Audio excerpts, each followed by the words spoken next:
নতুন বছর 2025-এ পয়লা জানুয়ারির সঙ্গে ভগবান গণেশের সম্পর্ক বা সংযোগ কি? এমন একটা বিশ্বাস করা হয় যে সেই দিনে শাসক দেবতার পুজো করে বছরের প্রথম দিন থেকে সাফল্য শুরু করলে সারা বছর সুখ, সমৃদ্ধি এবং সাফল্যের আশীর্বাদ পাওয়া যায়। নমস্কার বন্ধুরা, সকলকে স্বাগত জানাই আমাদের নীলকণ্ঠ পরিবারে। সকাল চ্যানেলটি সাবস্ক্রাইব করে পাশে থাকা বেল আইকনটি ক্লিক করে নেবেন, যাতে আমাদের ভিডিওগুলির আপডেট আপনার কাছে দ্রুত পৌঁছে যায়। যেহেতু 2025 বছর আর মাত্র কয়েকদিন বাকি, লোকের আশা, আকাঙ্ক্ষা এবং নতুন সুযোগ নিয়ে একটিকে স্বাগত জানাতে অধীর আগ্রহ হয়ে গেছে সবাই। শাস্ত্র অনুসারে প্রথম দিনে শাসক দেবতা গণেশজির পুজো শুরু করলে সারা বছর সুখ ও সমৃদ্ধি নিশ্চিত থাকে। 2025-এ কোন দিনটি প্রথম এবং কোন আচার ও অভ্যাসগুলিকে শুভ বলে মনে করা হয়? এই বছর জানুয়ারি মাসের প্রথম দিন অর্থাৎ পয়লা জানুয়ারি একটি বুধবার, ভগবান গণেশের সঙ্গে যুক্ত এই দিনটি গণপতির দিনে বছরের শুরুর অত্যন্ত শুভ বলে মনে করা হয়। বলা হয় যে নতুন প্রচেষ্টার আগে ভগবান গণেশের আরাধনা করা হয় এবং এর ফলে সাফল্য, সমৃদ্ধি নিশ্চিত হয়ে থাকে। ভগবান গণেশের আশীর্বাদের সাথে বছর শুরু করা এবং তাকে উৎসর্গকৃত বিশেষ আচার পালন করা হয় সারা বছর জুড়ে যাতে সুখ, সম্পদ এবং সৌভাগ্য মানুষের মধ্যে বিরাজমান থাকে, তাই ভগবান গণেশজির পূজা করা হয়। তাছাড়াও তো ব্যবসায়িক সাফল্যের জন্য বুধের আশীর্বাদ অর্থাৎ গণেশজির আশীর্বাদ অত্যন্ত গুরুত্বপূর্ণ। বুধবারও বুধ দ্বারা নিয়ন্ত্রিত হয়, যে গ্রহটি গ্রহের রাজপুত্র নামে পরিচিত।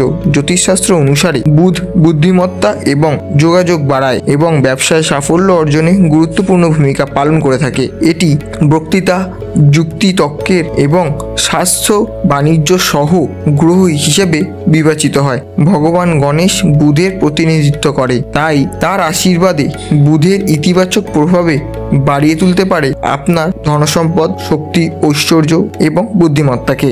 রাহুর দোষ দূর করতে দেবী দুর্গার পুজো করুন সেই দিন। রাহুর কুণ্ডলীর কারণে যারা মানসিক বা আর্থিক, শারীরিক সমস্যার সম্মুখীন হচ্ছেন, তাদের জন্য বছরের প্রথম দিনে গণেশের সাথে দেবী দুর্গার পুজো করা অত্যন্ত সুপারিশ করা হয়। বুধবার দেবী দুর্গা সপ্তশী পাঠ করা 1 লক্ষ আবৃত্তি পুণ্যের সমতুল্য বলে বিবেচিত।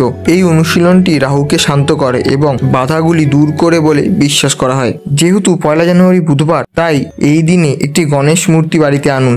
এই দিনে আপনার বাড়িতে গণেশ পুজো করা অত্যন্ত শুভ বলে মনে করা হয়। ভগবানের গণেশের একটি উপবিষ্ট মূর্তি দ্বারা সারা বছর ধরে পারিবারিক শান্তি, সমৃদ্ধি ও সুখ আশীর্বাদ লাভ করা যায় বলে বিশ্বাস করা হয়। সমৃদ্ধির আমন্ত্রণ জানাতে বছরের প্রথম দিনে সবুজ যেমন শাকসবজি, ফলমূল, পোষ্য খাদ্য দান করুন।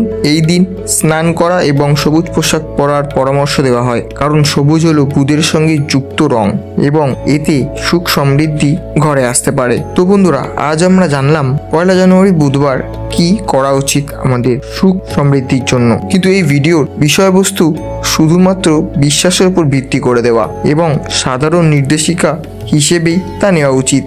ব্যক্তিগত অভিজ্ঞতা সকলের বিভিন্নই হতে পারে। উপস্থিত কোনো দাবি বা তথ্যের যথাযথতা বা বৈধতা আমাদের নীলকণ্ঠ চ্যানেল দাবি করে না। এখানে আলোচনা করা কোনো তথ্য বা বিশ্বাস বিবেচনা বা বাস্তবায়ন করার আগে একজন যোগ্য বিশেষজ্ঞদের সাথে পরামর্শ করার জন্য সুদৃঢ় সুপারিশ করা হচ্ছে। তো বন্ধুরা, সকলে চ্যানেলটি সাবস্ক্রাইব করে পাশে থাকা বেল আইকনটি ক্লিক করবেন এবং কমেন্ট বক্সে হর হর মহাদেব লিখতে একদমই ভুলবেন না।